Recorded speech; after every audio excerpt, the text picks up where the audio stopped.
እናትና አባትሽ የተለያዩት ወይም ሲለያዩ የእናትሽ የቅርብ ጓደኛ ነች አባትሽን ያገባችሁ? አዎ እንደዛ። ትምህርቴን እየተማርኩኝ እስከ ማታ 6 ሰዓት ምናምን አልጋ ውጪ ላይ አከራያለሁ። ቦርሳዬን ይዤ ምናምን ክላስ ገባውና ቱሃኖቹ በቦርሳዬ ላይ እንዲህ ተጠቅጥቀው በቃ ትምህርት ቤት የሆነ ልጅ አይቶት ሁሉም ሳቁብኝ ምን አሉብኝ። በቃ አባትሽን አግብታም ከእናትሽ ጋር አልተለያዩ? ወዳጅነታቸው? አዎ ኖርማል ጓደኛ ናቸው። በቃ ከመንገድ ላይ ቁጭ ብለው የሚለምኑ እናቶች ሳይ ምን አለ እንደዚህ አይነት እናት ብትኖረኝ ብዬ አስባለሁ። አንዳንዴ በየሄድኩበት ቦታ ሰው አይወደኝም፣ በጣም ይጠላኛል። በተለይ ዘመድ የሚባል ሰው አይወደኝም። ልጅነትሽን አልኖርሽው? በጭራሽ አልኖርኩትም። በጣም የሚያስጠላ ማሰብ ሁላ ማልፈልገው አይነት ኑሮ። አሁን ባላወራው ራሱ ደስ የሚለኝ ብዙ የሚያስጠላ ህይወት ኖሬያለሁ። ሰሚነሽ ሂጄ ንስሐ ገብቼ ምናምን በቃ እኔ አስወርዳታለሁ። ከሞትኩም ልሙት ብዬ አስቤ ነበር። በጣም እናት ነበረችኝ። እንደሌላው ሰው እንደሌላው እናት ቁጭ ብላ የምታርስ እናት ግን አልነበረችኝ። መታ ነበር እኔ ቤት የዛን ሰዓትም ከብዙ አይነት ባለጌ ሰዎች ጋር አድጌያለሁ። በጣም የሚያስጠላ ህይወት ኖሬ አውቃለሁና እሱን ህይወት እንድትደግመው አልፈልግም ልጄ። በቃ ምንም የህፃን ኑሮ እሷም አልኖረችም እስካሁን። ፈጣሪ ቢል ግን ወደፊት ብትኖርልኝ ደስ ይለኛል። ጓደኛ ነበረችኝ፣ ከሷ ጋር ተጣልተናል አሁን እና ብጣላ ትታኛለች እሷም እኔም ትቻታለሁ። መቼም ልተዋት ማልችላት ግን ልጅ አለችኝ አሁን ሰው ኖሮኛል ማለት ነው።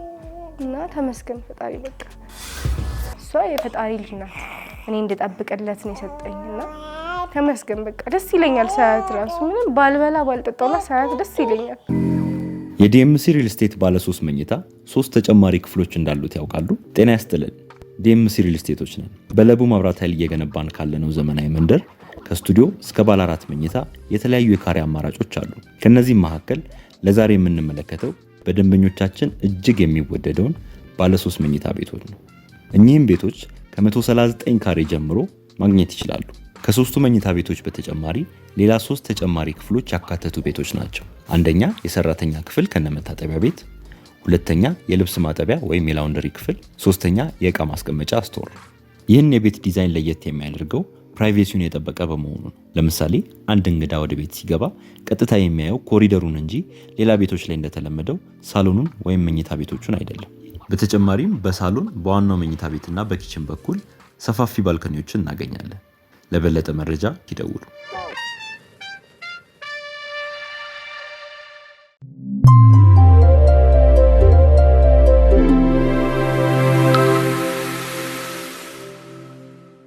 በዚህ ምድር ላይ ያለችኝ ብቸኛ ጓደኛዬ ልጄ ናት። የልጅነት ልጄ ስለሆነች የደስታዬ ሁሉ ምንጭ ዓለም እሷ ናት። ለእኔ ሌላ ሁሉ ትርፍ ነው። እንዴት ነሽ? እንኳን ደህና መጣሽ። እግዚአብሔር ይመስገን። እንኳን ደህና ቆያችሁ። እንተዋወቅ። እሺ፣ እኔ ፌቨን እባላለሁ። ፌቨን መሐመድ። ፌቨን መሐመድ፣ እንዴት ነሽ? እግዚአብሔር ይመስገን። በልጅነትሽ ልጅ ወልደሽ ስንት አመትሽ ነው? ያው አሁን 20 ሊሞላኝ ነው። እውነት? በእውነት። እስቲ ስለ ህይወትሽ ስለ አስተዳደግሽ አጫውችኝ። ያው አስተዳደጌ እንኳን ደስ የሚል አይደለም እንደሌላው ህፃን። በህፃንነቴ ነው እናትና አባቴ የተፋቱት እና ተፋተው በፍርድ ቤት ነበር ለአባቴ የተፈረደለት ማለት ነው። እሱ ትንሽ ነገር ነበረውና ከዛ እናቴም የራሷን ህይወት ጀመረች። አባቴም አለው ያው ማሳደግ ይችላል፣ ግን አላውቅም ለምን እንደሆነ አላውቅም። ወደ ማሳደጊያ ድርጅት ነበር የሰጠኝ ማለት ነው። ማሳደጊያ ውስጥ ነው ያደግሽው? ሙሉ ለሙሉ እዛ ለሚያደግኩት ግን ወዲያው በቃ እንደተፈረደለት ወደዛ ነው ላከኝ። ከዛ 1-2 አመት እዛ ቆይቻለሁ ማሳደጊያ ድርጅት ውስጥ። እናትሽስ? እናቴም በቃ ከዛ በኋላ አላየኋትም። እስኪ የሆነ ሰዓት ላይ መታለች ትዝ ይለኛል። እዛ ማሳደጊያ ውስጥ ሆኜ ከጓደኛዋ ጋር፣ ጓደኛዋ ማለት እናቴ ከአባቷ ጋር ስትፋታ ያገባችሁ ማለት ነው። አባቴን ያገባችሁ ጓደኛዋ ናት። እናትና አባትሽ የተለያዩት ወይም ሲለያዩ የእናትሽ የቅርብ ጓደኛ ነች አባትሽን ያገባችሁ? አዎ እንደዛ። እና እንደውም እሷ ናት ሁላ መስከራ ሁላ ያፋታቻቸው። ከዛ በኋላ እንደ አዲስ ከሱ ጋር ተጋብታ ልጅም አላቸው። ስንት አመትሽ ነው አንቺ ይሄ ሲሆን? ትንሽ ልጅ ነበርኩ በጣም በቃ ቢያንስ 4 ምናምን አመቴ ቢሆን ነው። ከፍ ካልሽ በኋላ ነው ይሄ ነገር የተነገረሽ? አይ እኔ ትዝ ይለኛል፣ ብዙ ነገሮች ትዝ ይሉኛል። በህፃንነቴ እንደ እንትን ያደግኩት በቃ ከአቅሜ በላይ አስተሳሰብ ኖሮኝ ያደኩትና እዛ ድርጅትም ስገባ ትዝ ይለኛል ብዙ ነገር ብዙም የማይመች ነገር ነበር። እንደሌላው ማሳደጊያ ማለት ነበር። እና የሆነ ሰዓት ሊጠይቁኝ ይመጣሉ እናቴና እሷ አሁን ያልኩሽ ማለት ነው። አባትሽን አግብታም ከእናትሽ ጋር አልተለያዩ ወዳጅነታቸው? አዎ ኖርማል ጓደኛ ናቸው በቃ። አሁን ስቲል አሁንም ጓደኛ ናቸው። እንደውም እኔም እህቴም በጣም ነው የምወዳት። ከሷ የተወለደችው እህቴ በጣም ነው የምወዳት። እሷም ለኔ ትልቅ ቦታ አላት እናትየው ማለት ነው። እንዴት አይነት ጠንካራ ጓደኝነት ቢሆን ነው ማለት? እኔም አልገባኝም። ያው እነሱም ተፋተዋል፣ እንደ ድጋሚም ተፋተው አባቴ ሌላ አግብቷል። አሁንም ያው ብቻ አስተዳደግሽ ከባድ ነበር? በጣም ከባድ ነው። እኔ እንዲሁ ዘርዝሬ ራሱን ማልጨርሰው እንትን አኗኗር ነው የኖርኩት። ማለት አንድ ቦታም አይደለም የኖርኩት፣ እዛ እዚህ ያልኩ በቃ የሆነ የሚያስጠላ አስተዳደግ ነው ያደግኩትና ድርጅትም ያለው ነገር አይመችም ስልሽ እንደሌላው አይደለም ያልኩሽ። ኖርማል እንዲህ ፎርም ኖሮት የሚኖርበት ቤት አይደለም። ያው ከውጪ ብር ይላካል በሳምንት እንደውም ትዝ ይለኛል 140 ብር ነው ምናምን ነው ለሳምንት የሚሰጠን እስከ አርብ ድረስ የሳምንት ወጫችሁ ለአንድ ሰው ማለት ነው።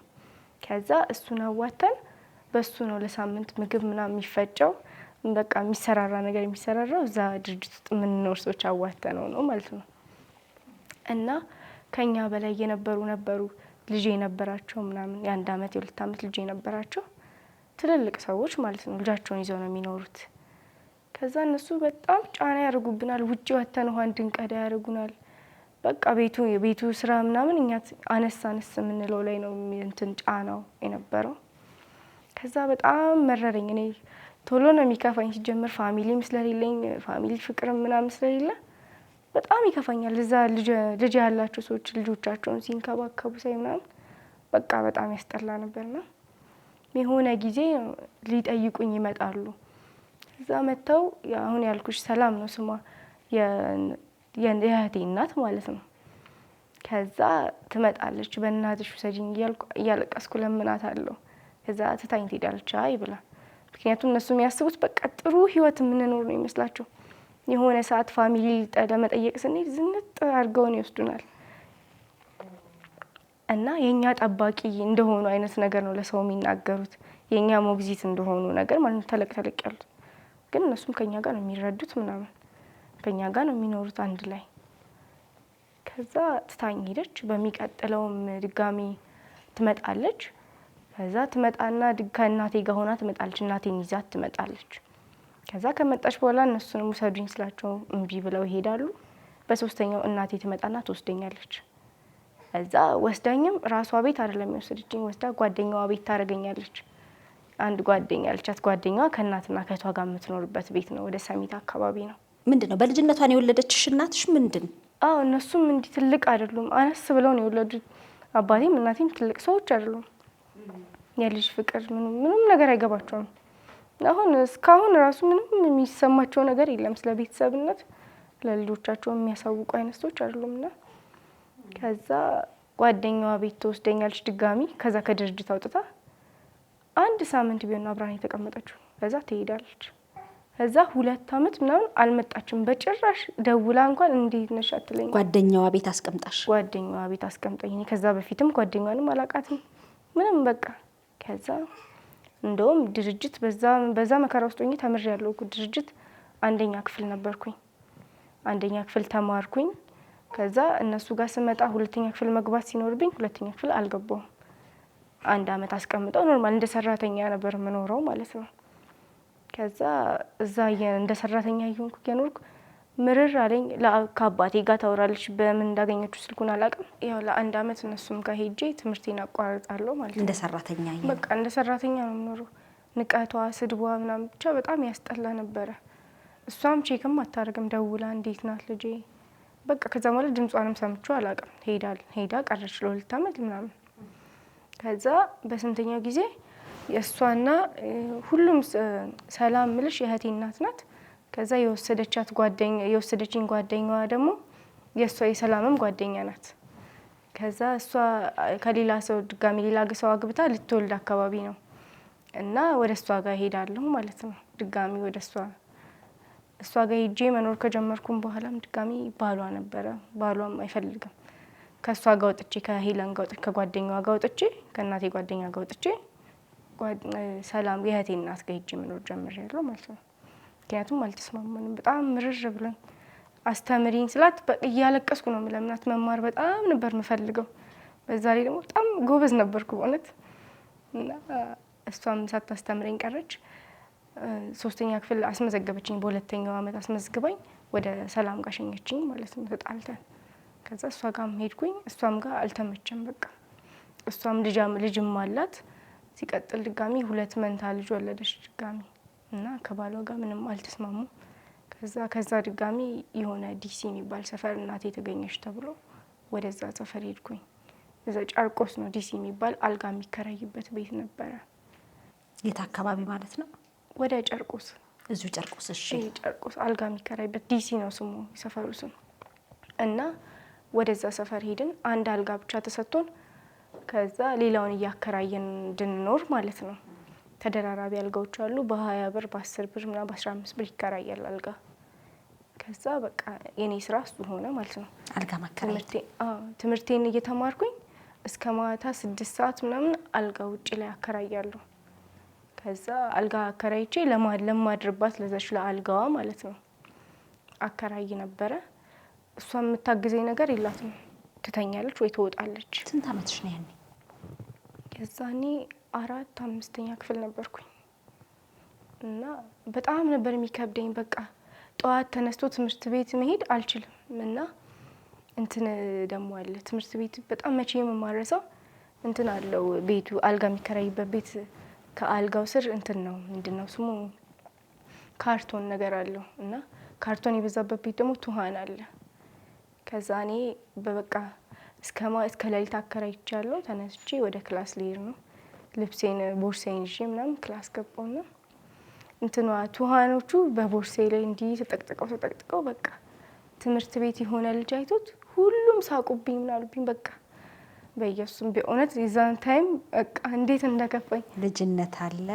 አዎ ደግሞ ልጅ ትምህርት ቤት ደግሞ ሆነች ትንሽ ነገር ከታየች ግንነ ተደርጋ ነው የምትታየው በቃና ብዙ ተባልኩኝ። ቡጭቅጭቅ ያለ ልብስ ለብሼ ነው የሚሄደው ምናምን።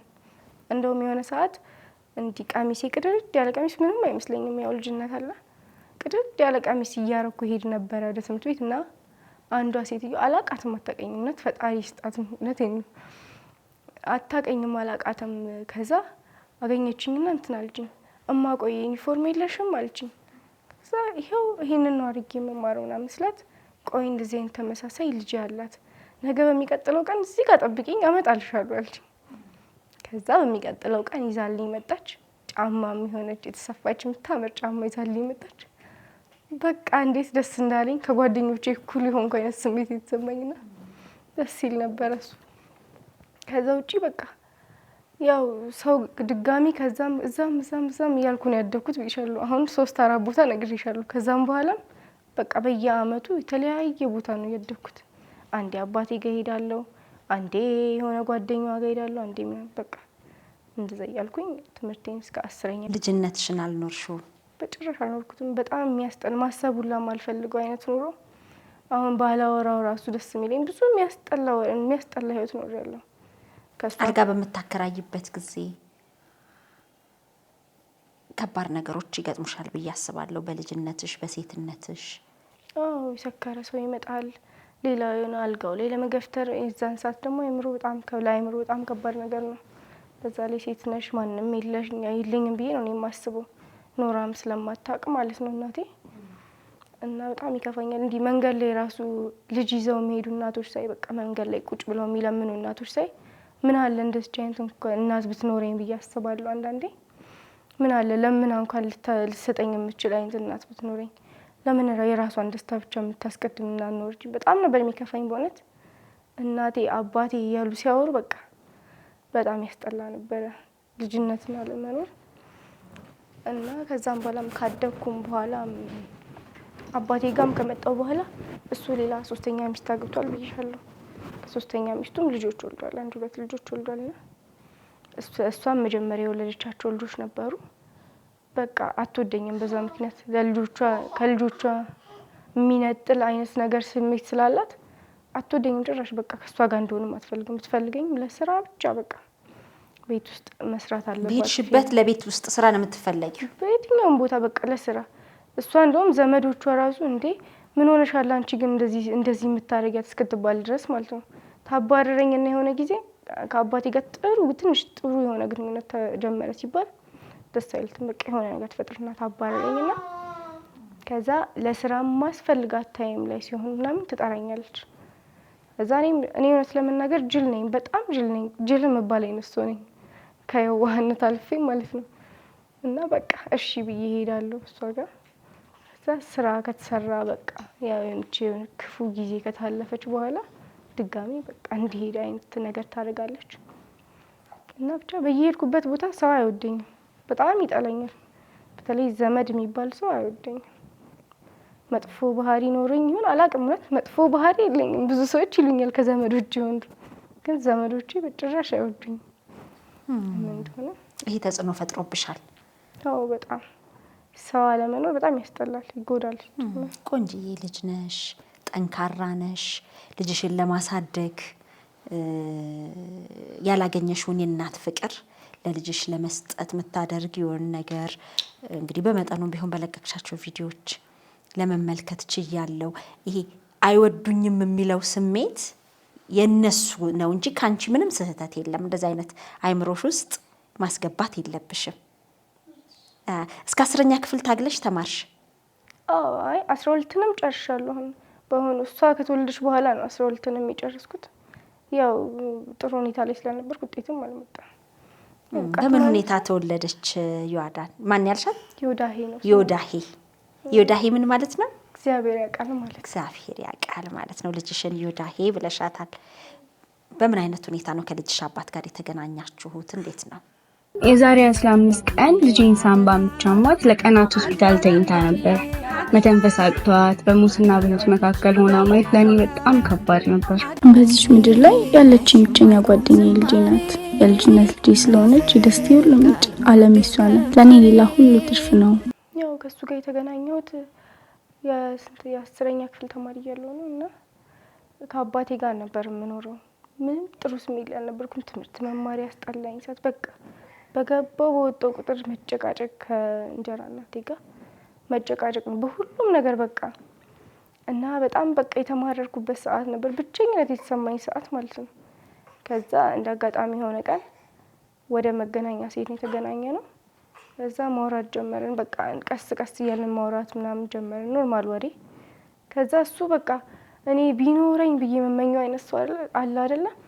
ሰው ኖረኝ አያውቅም በህይወቴ እና በቃ ሳስብ ግን አይምሮዬ ላይ ቢሆን ብዬ የማስበው አይነት ሰው ነው እና ልብ የሚያርፍበት አይነት ሰው ማለት ነው።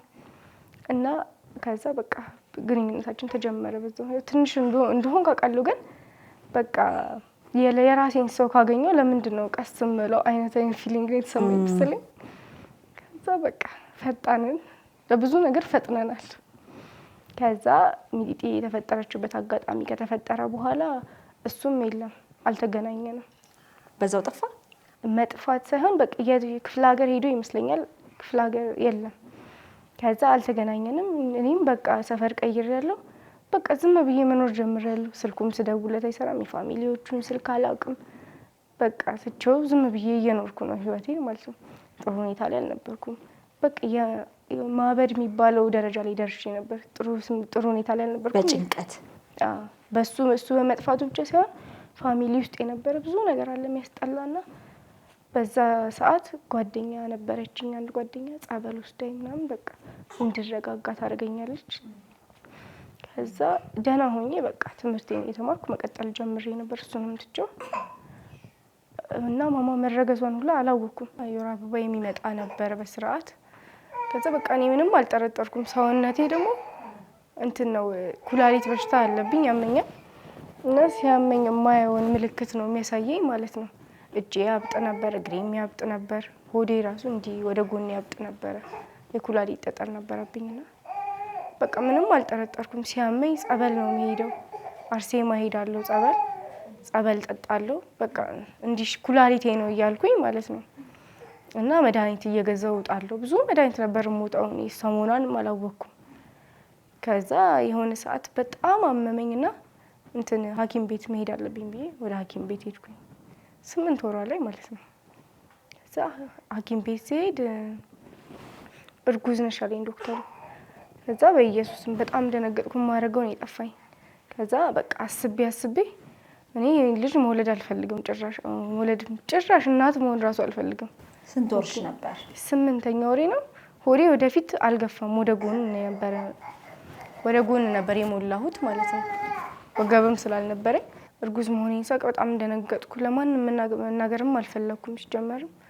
ከዛ በቃ ሰሚነሽ እሄዳለሁ ብዬ እጣ ሳወጣ 3 ጊዜ ሰሚነሽ ደረሰችኝ። በቃ ሰሚነሽ ሄጄ ንስሐ ገብቼ ምናምን በቃ እኔ አስወርዳታለሁ ከሞትኩም ልሙት ብዬ አስቤ ነበር በጣም። ከዛ የሆነ ሰዓት ላይ ለጓደኛዬ ነገርኳት። አንድ ጓደኛዬ አለችኝ፣ ተባረከች። በቃ ሰው የሆነችልኝ እዚህ ምድር ላይ እሷ ናት ለኔ።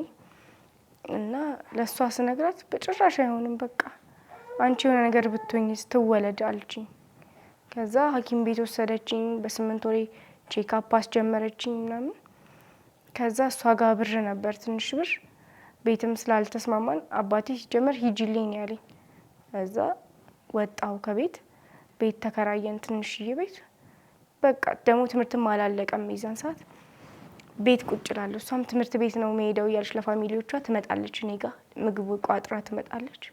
ከዛ እሷን የበልተን እንውላለን። ሲመሽ ትሄዳለች። ትምህርቱ ነው የመጣሁት ብላ ወደ ቤት ትሄዳለች። በቃ እንዲህ እያለ እኔም የምታመጣልኝ ኖት ቤት ሆኜ የጻፍኩ እሷም ጽፋ እያገዘችኝ ምናምን 10ኛ ክፍል አለቀ ማለት ነው። 10ኛ ክፍል አለቀ። ከዛ ልክ ሚጢጢ ተወልዳ በሳምንቱ እሷ አርብ ነበር የተወለደችው። ሰኞ ዕለት ሳምንት ራሱ አይሆነውም። ሰኞ ዕለት መውጣት ነበረብኝ ከቤት ማለት ነው። እና እሷ ከተወለደች በኋላ በሳምንቱ እኔ መውጣት ነበረብኝ። 75ኛው ቀን ጸበል ተረጨሁኝ። ከዛ አርብ ዕለት ነው ጸበል የተረጨሁት ትዝ ይለኛል። ቅዳሜ እሑድ፣ ሰኞ ዕለት ፈተና ላይ መቀመጥ ነበረብኝ ማለት ነው። ፋይናል ፈተና ነበረ፣ የ10ኛ ክፍል ፋይናል ፈተና።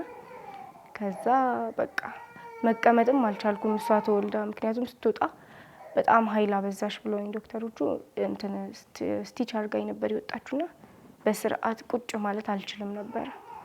ከዛ በቃ እየተሰቃየው እንደምንም ለመቀመጥ ሞከርኩኝ እቺን 2 ቀን። ከዛ ተነስቼ ፈተና ተፈተንኩኝ። እግዚአብሔር ይመስገን አሪፍ ውጤት መጣ፣ እሱም ታለፈ። ከዛ በቃ እናት ነበረችኝ።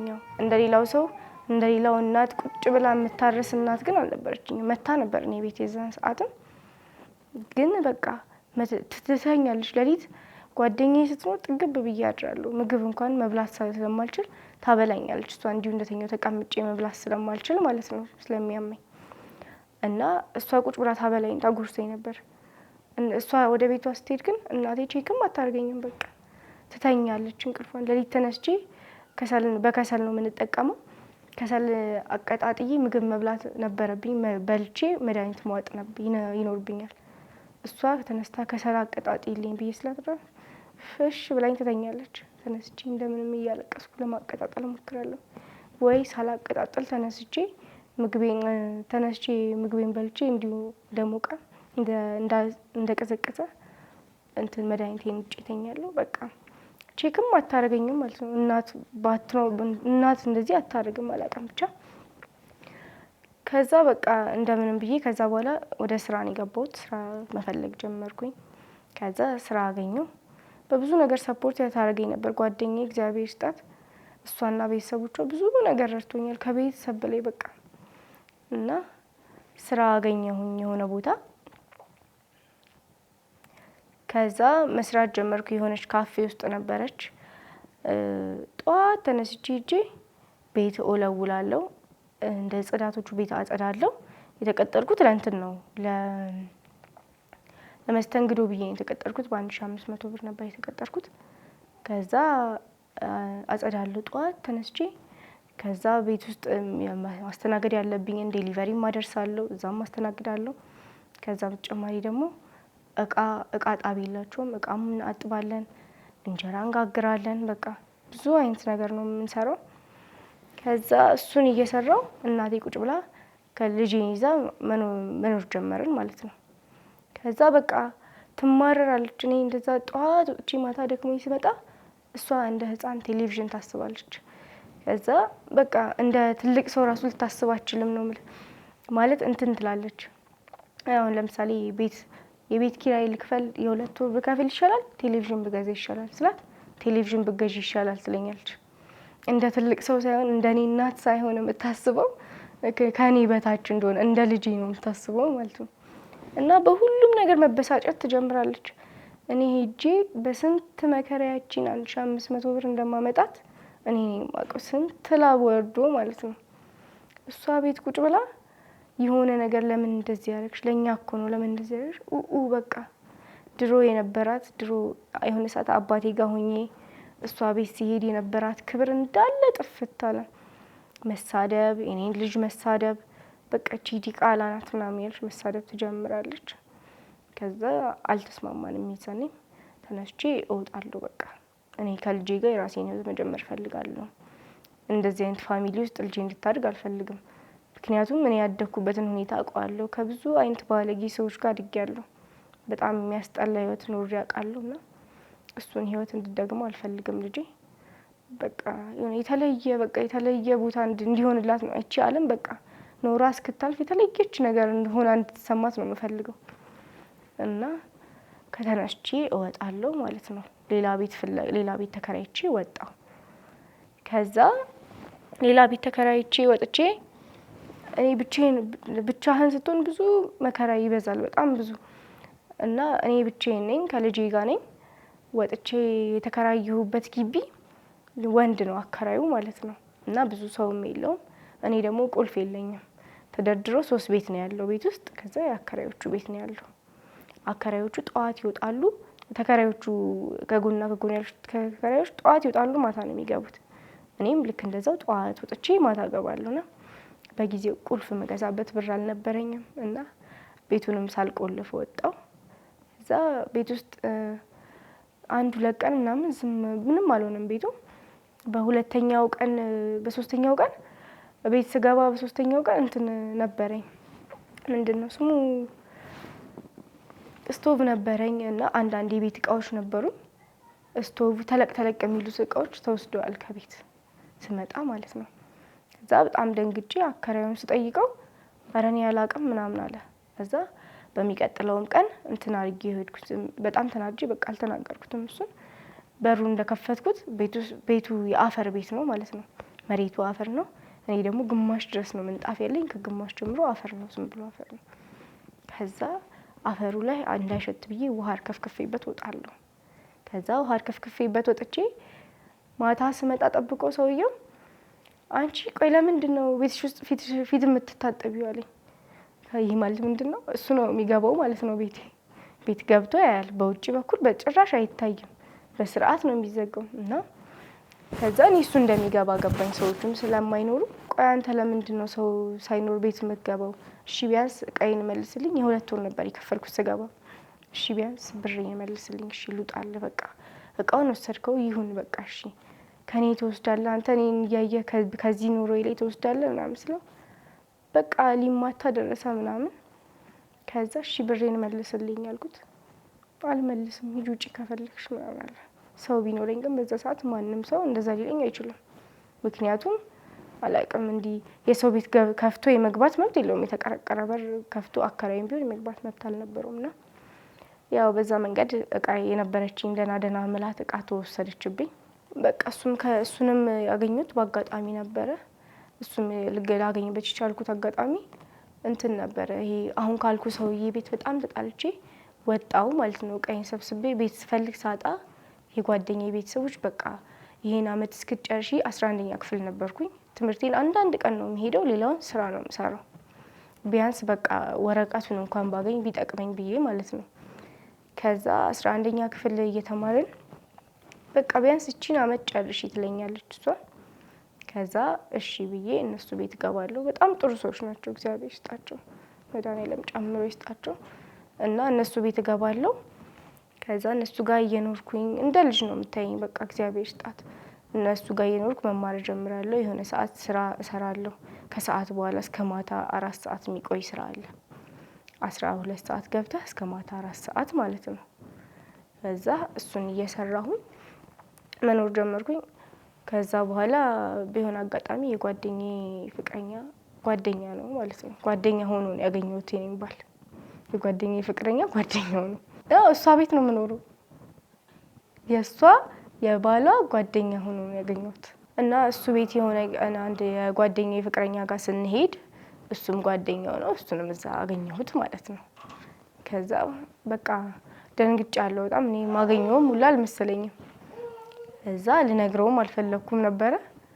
ያው በቃ በመሀል ስናወራ 1-3 ቀን ምናምን ካወራን በኋላ ለምን አልነግረውም አልኩኝና ነገርኩት ማለት ነው። ከዛ እሱም በቃ ቀኑን ሲያስበው የተወለደችበትን ጊዜ ሲያስበው ምናምን እንደዛ ሊሆን እንደሚችል አስበው በቃ እሱም እሺ ያለ ወስዶ ቤተሰቦቹን አላቃቸውም ነበር እስከዛ ድረስ። ከቤተሰቦቹ ጋር ተዋወቅን። ልጅቷንም ወስደን አሳየናት። እሱን ነው የምትመስለው በነገራችን ላይ። እሱ ጥቁር ነው ያው ግን እሷን ነው የምትመስለውና ሁሉም ፋሚሊዎች ደስ አላቸው ምናምን። ከዛ እሱ ሄዶበት የመጣበት ሀገር አላቅም ምን አይነት ሀገር ሄዶ እንደመጣ እና ሱሰኛ ሆኖ ነው የመጣው ማለት ነው። ድሮ የነበረውን የማውቀው የኔ ልብ ያሳረፈልኝ ሰው ሆኖ አልነበር የሚመጣውና በቃ ይቀየራል ነገሮች ይለኛል ሁሉ ጊዜ። በቃ ነገሮችን እቀይራለሁ አስተካክላለሁ አለኝ። እሺ ብዬ በቃ አምኜው ብዙ ነገር ያደረገችልኝን ጓደኛዬን ትቼ በቃ ለልጄ አባት ያስፈልጋታል ብዬ ሄድኩኝ እሱ ጋር ማለት ነው። የእሱ ቤተሰቦች ቤት ነገሮች የሚስተካከሉ መስሎኝ ነበረ። አልተስተካከሉም ነገሮች። እየባሰባቸው ሄደ። በቃ የእሱ ሱስ በጣም እየበረታ ሄደ። ከዛ በጣም ተጣልተን የሆነ ሰዓት ከሱ ቤት ወጥቼ ሌላ ቦታ ሄዳለሁ ብዬ ሳስብ ስላቸው ቤተሰቦቹን በቃ ልጄ ከኛ ጋር ስለሆናችሁ ይሆናል፣ እስኪ ደግሞ ለብቻችሁ ወጥታችሁ ሞክሩት፣ ምናልባት ለብቻችሁ ስትሆኑ ኃላፊነት ሲሰማውና ይስተካከላል፣ ሱሱን ትቶ ስራ ይሰራል ምናምን አለች። እናቱ በጣም ጥሩ ሰው ናት። ከዛ በቃ እሺ አልኳት። ከዛ ወተን ተከራየን መኖር ጀመርን አብረን እየኖርን ድሮ እስከ 12 ሰዓት ነበር የሚቆየው። እያሻሻለ እስከ 3 ሰዓት መቆየት ጀመረ። አይጠጣም ምን አይልም ነበረ። የማጨስ መጠጣት መቃም እሱን ፊት ለፊት ወደ እኔ ፊት ለፊት ማውጣት ጀመረ። አያወጣውም ነበር ድሮ። ውጭ በቃ እዛው ውጭ ጨርሶ ነው የሚመጣው። እንድናደድበትም አይፈልግም ነበር።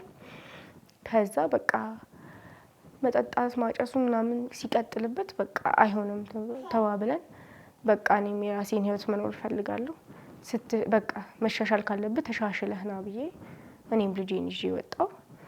እሱም ለብቻው መኖር ጀመረ፣ እኔም ለብቻዬ መኖር ጀመርኩ ማለት ነው። ከዛ በቃ የእሱን ኃላፊነት እንዳለ ቤተሰቦቹ፣ የእሱ እህት ጥሩ ልጅ ናት እህቱ፣ ከዛ እናቱም 2 እህቶች አሉት፣ 2 እህቶቹም ብቻ ሁሉም ሰፖርት ያደርጉናል በብዙ ነገር። ዛሬ ለመቆማችን እነሱ ናቸው እግዚአብሔር ይስጣቸው እንጂ እኔ በዚህ ሁኔታ እሷን ዴይኬር አስገብቼ ሄጂ ስራ ከዴይኬሮቹ እስከ 12 ሰዓት ነው የሚሰሩት። ስራ ብሰራ ደግሞ ቀኑን ሙሉ እስከ 2 ሰዓት እስከ 3 ሰዓት ነው። የዛኔ ደግሞ ሄዶ የሚቀበልኝ ሰው አይኖርም። ለዛ በቃ ስራዬን ትቼ ቤት ተቀመጥኩኝ እና የሆነ ስራ ሲኖር ይጠሩኛል። በቃ እንዲህ የከሰዓት ስራ ምናምን የግማሽ ሰዓት ስራ ሲኖር እና የሆነ ሰዓትም ጧት የቤተ ክርስቲያን የጉዞ ወረቀት መበተን ጀምሬ ነበረ። እሱን እሰራለሁ። ከዛ በኋላ ደግሞ ቤት ውስጥ የሰው ቤት አጸዳለሁ፣ ምግብ እሰራለሁ እና በቃ እነሷን እየሰራው እሷን ለማቆም ሞከርኩኝ። እንደዛም ሆኖ ግን አይበቃም ለምንም። እሷን ዴይኬር አስገብቶ ሄዶ ከዛ ቤት ውስጥ የሚበላ ነገር አለ። እሷም ብዙ ምግብ አልበላችም። በአንድ ወሯ ጡት ያቆመችው ምክንያቱም እኔ ስራ ሄጂ እንደፈለኩ መንቀሳቀስ ስላልቻልኩኝ ለቤት ውስጥ ያለ ነገር ይቀድማል። በቃ እሷም የምትበለውን ወተት እገዛላታለሁ ምናምን ብዬ አስቤ በቃ ስራዬን መስራት ጀመርኩ። እሷን ጡት አስትቻት ማለት ነው። በቃ ምንም የህፃን ኑሮ እሷም አልኖረችም እስካሁን። ፈጣሪ ቢል ግን ወደፊት ብትኖርልኝ ደስ ይለኛል። ከዛ በቃ እስካሁን ሰፖርት ያደርጉኛል የሱ ቤተሰቦች እግዚአብሔር ይስጣቸው። አሁን ምን እየሰራሽ ነው የምትኖሪው? አሁን አንዳንድ ስራዎች ሲመጡልኝ እንዳልኩሽ በቃ ወይ ቤት ውስጥ የሰው ቤት ማጽዳት አይሆን በትርፍ ሰዓት የሚሰሩ በትንሽ ሰዓት የሚሰሩ ስራዎች አሉ። እንዲህ ቋሚ ያልሆኑ ስራዎች ሰው ቤት አጸዳለሁ፣ አንዳንዴ ወረቀት የሚበተን ሲኖር በትኝ ብሎ ከደወሉልኝ ለነሱ በትናለሁ። ከዛ ውጪ ግን በቃ አብዛኛውን ነገር ሰው ነው የሚያደርግልኝ፣ የሱ ቤተሰቦች ማለት ነው። እሱም አይደለም እሱ ምንም ኃላፊነቱን መውጣት አልቻለም። እነሱ ናቸው በቃ የሱን ቦታ ተክተው የሚረዱኝ። የቤት ኪራይ ከፍሉልኛል ሲጎልብኝ። ያሁኑ እንደውም ፈጣሪ ይመስገን ቲክቶክም እንድጀምር ያበረታታችኝ የሱ እህት ነበረች። ያሁኑ ነው እንደውም ቲክቶክ ላይ ያገኘኋቸው አንዳንድ ሰዎች ብዙ ነገር ረድቶኛል። እግዚአብሔር ይስጣችሁ፣ የጎደላችሁበት ይሙላላችሁ ብያለሁ። የወደፊት ህልምና ውጥንሽ ምንድን ነው? ገና ልጅ ነሽ፣ ወጣት ነሽ። ያሰብሽበት ቦታ ለመድረስ አልረፈደም። ያው ድሮ በጣም ትምህርት መማር ፈልግ ነበር። አሁን በዚህ ጊዜ ግን ትምህርት ምለው ነገር የለም እና ወደፊት በቃ ትንሽ የራሴ ነገር ቢኖረኝ ለልጄ እናት መሆን እንድችል፣ በቃ ትክክለኛ እናት ሆኜ ምንም ሳላጎልባት ማኖር እንድችል፣ ለእሷ ማድረግ እንድችል፣ ምንም እንዳላጎልባት ማድረግ ብችል ደስ ይለኛል። እሱ ነው ሀሳቤ። እናት መሆን ነው ሀሳቤ፣ ትክክለኛ እናት። የእናት ፍቅርን አላገኘሽም? አላገኘሁም እና በቃ ለልጄም ትንሽም ብትሆን የእናት ፍቅር እንድትጎልባት አልፈልግም። ምንም ነገር ባጣ ይቀለኛል ለእሷ ትንሽ ነገር ከማጎልባት። ምንም ነገር ቢቀር ችግር የለውም። ምክንያቱም የእናት ፍቅር አለማግኘት ራሱ ትልቅ ተጽዕኖ አለው። እሷ ደግሞ እዚህ ምድር ላይ ሆነ ከኔ ውጪ ሰው ያላት ብዬ አላምንም። እኔ የሆነ ነገር ቢሆን ከኔ ውጪ ማንም እንደኔ ሊሆን አይችልም እና ለእሷ ሰው መሆን እፈልጋለሁ፣ ለእሷ ስል ማለት ነው። ቤተሰቦችሽ አሁን ያውቃሉ ያለሽበትን? እናትሽ አባትሽ? አዎ ያውቃሉ። እዛው ኮዬ ነው የሚኖሩት እነሱም። እሱም ኮዬ ነው፣ እሷም ኮዬ ናት የሚኖረው። አሪፍ ደረጃ ላይ ናቸው ያሉት። እሱ በተለይ አባቴ አሪፍ ደረጃ ላይ ነው ያለው። በቃ የሆነ ሰዓት የሆነ እንደ ሩቅ ዘመድ እኔ ሲሄድባቸው የሆነ ነገር ሲሆን እንጂ ደውለው እንኳን እንዴት ነሽ ብሎኝ አያውቁም በጭራሽ። እሷም አሁን በቅርብ ጊዜ ታማ ነበርና ሐኪም ቤት ገብታ የዛኔ ራሱ በቃ አንዴ እንኳን መጥቶ እንዴት ናት ብሎ አይቶ አላያትም ሁላ ማለት ነው። ልጅሽ ነች የታማ የነበረው? አዎ ሳምባ ብቻማ ተኝታ ነበር፣ እንትን ሐኪም ቤት ተኝታ ነበር። እግዚአብሔር ስጣት። ለሱም በጤና መድን የታከመችው የሱ እህት አውጥታልኝ ነበር። በሱ ሪፈር ተብላ ታከማ ነበር። ምንድን ነበር ያወጣችልሽ? ጤና መድን ለሱ ይጠቅማታል ብላ አውጥታልኝ ነበር። እኔም ኩላሊቴን ስለሚያመኝ ታከሚበት ብላ። ያምሻል ኩላሊትሽን? አዎ ኩላሊቴን ያመኛል ከድሮ ጀምሮ ነው። ጠጠር አለብሽ ተብያለሁና ያመኛል የሆነ ሰዓት። ከዛ በቃ ለሱ ይሆናቸዋል ብላ አውጥታልን ነበር እህትየው ማለት ነው የሱ እህት። ከዛ በሱ ታክማለች እና መጥቶ እንኳን አልጠየቃትም እሱ አባቴ ማለት ነው። እና ምንም በቃ እንደ ቤተሰብ የሚሆን ቤተሰብ የለኝም። ምንም አይመስለውም ማንም። ፌቨን የት ሄደች፣ ፌቨን የት ገባች፣ ፌቨን የት ወጣች፣ ፌቨን ምን በላች፣ ምንም በቃ አይጨንቃቸውም። ይሄ መሆኑ ደግሞ አንቺን ይሰማሻል? አዎ ሁሉም ቤተሰቡን ሳይ የሁሉንም ቤተሰብ ሳይ እኔ እንደውም አስቸጋሪ መባል ሰው አይደለሁም። ሰው ሁላ ልጄ በሆነች ብሎ የሚመኛት አይነት ልጅ ነኝ። እውነት ከድሮ ጀምሮ ለአባቴም የሚሉት ጓደኞቹ የሚሉት ነገር ነው። ለእናቴም እንደዛው በቃ ጸጥ ያልኩ ነው። በቃ እርግት ያልኩ ሰው ነበርኩኝ። በትምህርቴ በጣም ጎበዝ ነበርኩኝ። በቃ ቤተክርስቲያን ደግሞ በእምነቴም በጣም ጎበዝ ነበርኩና በቃ የኔ ልጅ በሆነች ምን አለ ያንተ ልጅ ከምትሆን ያንቺ ልጅ ከምትሆን የኔ ልጅ በሆነች መባል አይነት ልጅ ነበርኩ። ግን አላቅም ለምን እንደኔ እንደዚህ አይነት ፍቅር ሊሰጥ እንዳልቻለ ፈጣሪ ነው የሚያውቀው። ምናልባት እነሱም ሳይበስሉ ስለወለዱኝ አላቅም። ብቻ እኔም ሳልበስል ነው የወለድኳት። ግን እኔ እንደዚህ አይነት ስሜት አይሰማኝም።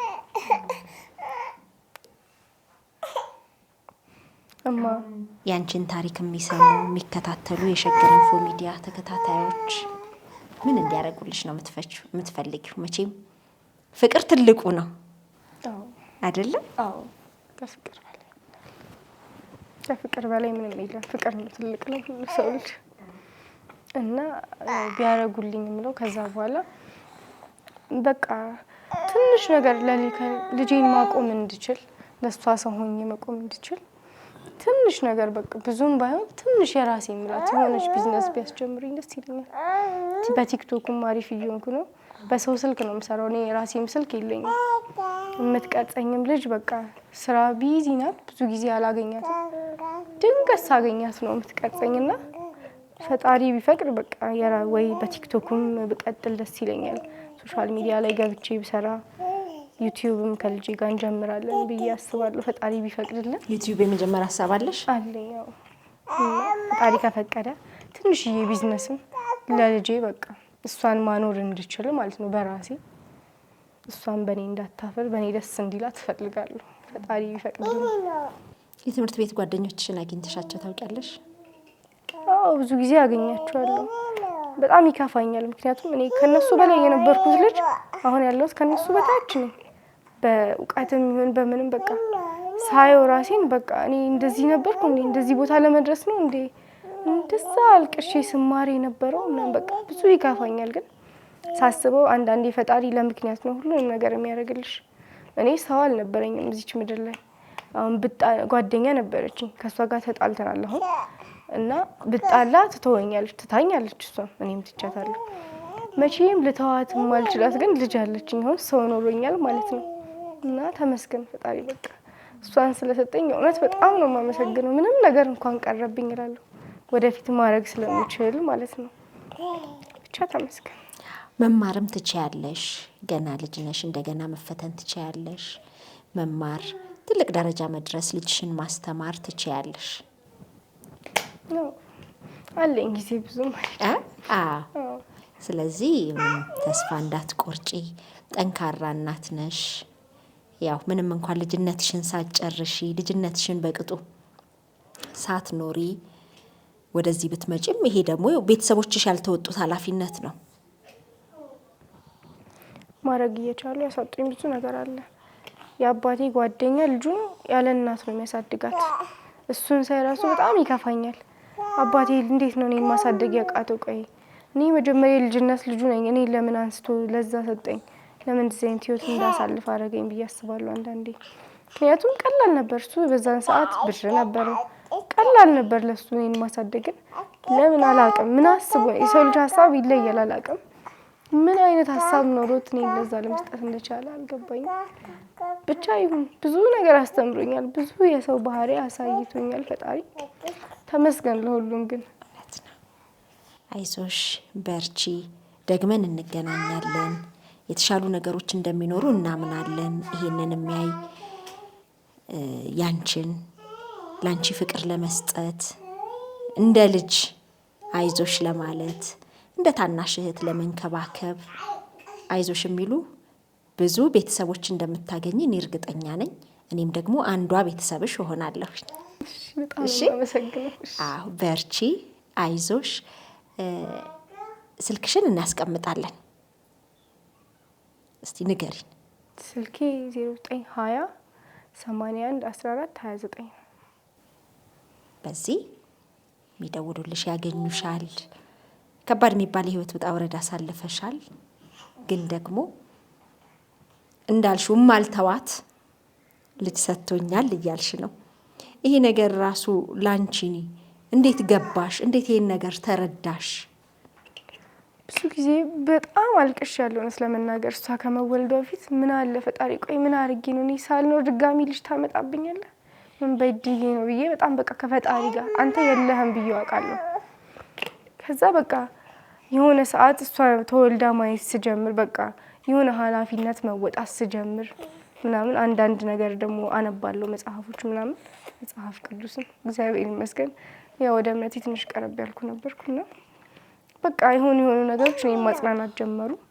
አሁን በቅርብ ጊዜ ደግሞ ሐኪም ቤት ገብተን የሆነች ሴትዮ ናት ከኔ አጠገብ የተኛች ሴትዮ ነበረች ማለት ነው ልጇ የተኛባት እና በቃ ደስ የሚል ምክር መከረች። የሚመክር ሰው ግን አያሳጣን። እውነት በጣም ትልቅ ነገር ነገረችኝ። በቃ ፈጣሪ ስለሚወድሽ ነው የሰጠሽ እሷን።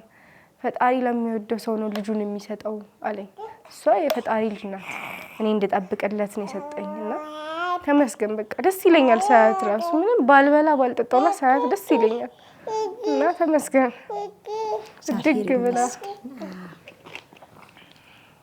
ድግ ብላ ያሳየኛል። አሜን አሜን። አይዞሽ ነገሮች ይለወጣሉ። ነገ ሌላ ቀን ነው፣ የተሻለ ህይወት ይመጣል። እሺ እንኳን አይዞሽ ባይ ወገን እንደምታገኚ ማወቅ ማሰብ በዙሪያሽ እንግዲህ የልጅሽ አያቶች የልጅሽ አክስቶች አይዞሽ እያሉ ነው አይደል? ይሄን ያጡም አሉ። እግዚአብሔር ይመስገን በጣም ደስ ይላሉ። እነሱ ከልጃቸው በላይ ለኔ ነው የሚያስቡት። ልጃቸውን ሁላ እቤት እንዳደርስ ብሎ ያባረሩበት ጊዜ አለ።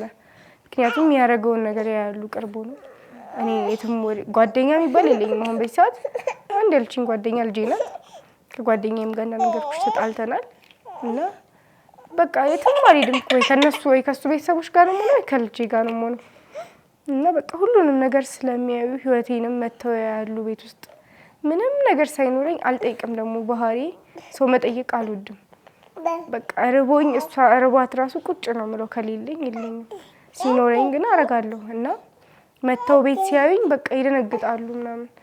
ያላቸውን የሆነ ነገር አድርጊላት ምግብ ስጫ ምናምን ብለው ያመጡልኛል። ከቤታቸውም ወይ ካላቸው ብር ይሰጡኛል ምናምን። በቃ በፈጣሪና በእነሱ እርዳታ አለሁ። አይዞሽ። ለእናትሽ ለአባትሽ ማስተላለፍ የምትፈልጊው መልእክት አለ? ለልጆቻቸው በቃ ትክክለኛ ወላጅ ቢሆኑ ደስ ይለኛል። አሁን አብረዋቸው ላሉት ያው እናቴ ከኔ ውጪ ልጅ የላትም። አባቴ ግን 4 ልጅ አለው 5 ልጅ አለው እና በቃ ለነሱ አባት ቢሆን ደስ ይለኛል። በቃ ሰውጪ ምንም ወላቸው ነገር የለም እና ለሁሉም ነገር ቢያመዛዝኑ ደስ ይላል። ምክንያቱም እኔ እንደዚህ አይነት ህይወት ውስጥ የከተቱኝ እነሱ ናቸው። እነሱ ጥሩ ሰው ቢሆኑ እኔ በነበርኩበት ሁኔታ ትልቅ ቦታ መድረስ አይመስል ነበርኩ እና ለልጆቻቸው ግድ ቢሰጣቸው ጥሩ ነው እላለሁ። ምክንያቱም ፈጣሪ ወዷቸው ፈቅዶ ልጅ እስከሰጣቸው ድረስ ኃላፊነት አለባቸው። ኃላፊነትን መወጣት ደግሞ ትልቅ ነገር ነው። የፈጣሪን ኃላፊነት በተለይ መወጣት ቀላል ነገር አይደለም። እውነት ነው፣ ትልቅ ነገር ነው። እንግዲህ አሁን ያለንበት ወቅት በኦርቶዶክስ እምነት ተከታዮች ዘንድ የአብይ ጾም ያለበት ወቅት ነው። እግዚአብሔር ቢፈቅድ ለፋሲካ እንገናኛለን ብዬ አምናለሁ። እግዚአብሔር መልካሙን ነገር ያድርግና ከዛ በኋላ እንገናኛለን። በርቺ። እሺ ፌቪ። ሸገር ኢንፎ አዳዲስ ወቅታዊና ተአማኒ የሆኑ መረጃዎችን ያገኙበታል። ሰብስክራይብ በማድረግ ቤተሰብ ይሁኑ። የምንለቃቸው ቪዲዮዎች ፈጥነው እንዲደርሱ የደውል ምልክቷን ይጫኑ። ውዴታውን ለመግለጽ ላይክ፣ ሀሳቡን ለማካፈል ኮሜንት፣ ለሌሎች ለማጋራት ደግሞ ሼር ያድርጉ። አብራችሁን ስለምትሆኑ ከልብ እናመሰግናለን። ሸገር